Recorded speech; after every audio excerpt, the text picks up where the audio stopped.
So, hi everybody. I just tried to record this poem, but I guess my YouTube wouldn't be acting funny style.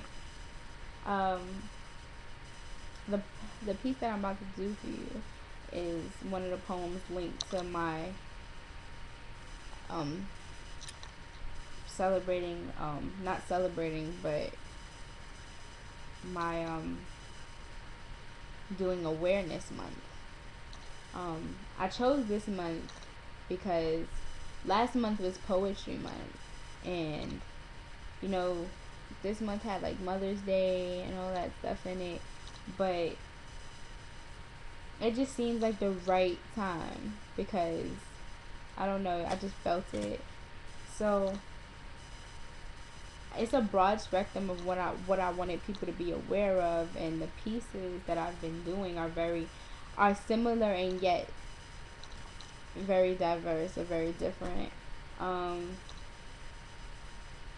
there's things such as eating disorders, things like bulimia, anorexia.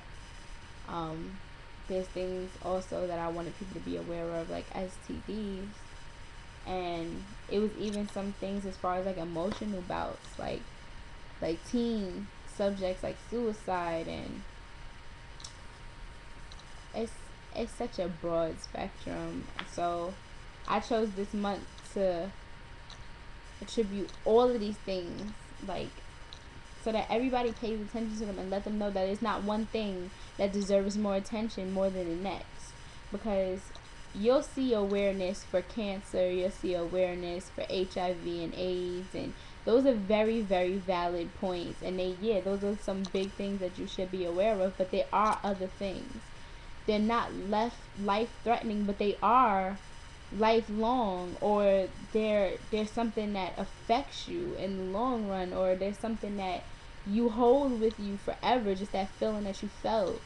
And so I geared a lot of my pieces to the things that make people who they are and what I want them to be aware of. That rebellious stage that you're going through, that you should be very aware of all the STDs that are out there. That when you're trying to fit in like everybody else, that you got to be aware of things like bulimia, anorexia, that people kind of just don't really pay much attention to because it's like, well, everybody does it, or hey, it's a means to an end. And I just feel like everything should be touched on. So I did this piece, and it's called Would You?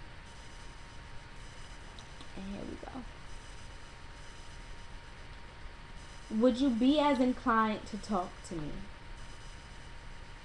To indulge in adventurous dealings of the heart, if the physical will place upon an ulcering timer?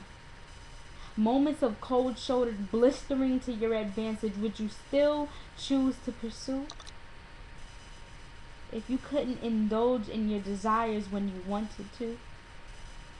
Facing heated embraces with regretful no's, even if for your protection they were uttered, would you love me then? Would resolve to try a beaten path, 'cause the ride is smoother? Has the road less traveled become one condemned? Caution tape runs along my veins, blinking off and on, coming in slightly staticky, scratchy, clear, gone, then clear again.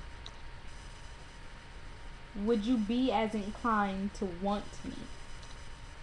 To write love letters of misshapen, muscle-pumping, momentary bliss, coupled with viral counterparts through organs as big as this? Popping pills like pets over and over again, keeping involuntary symptoms of mistaken interactions at bay. Could you love me without quality time? Could you serenade my mind? Run your fingers on my vocabulary. Kiss my determination to persevere. Or would your presence like your intent become less clear, sacrifice out.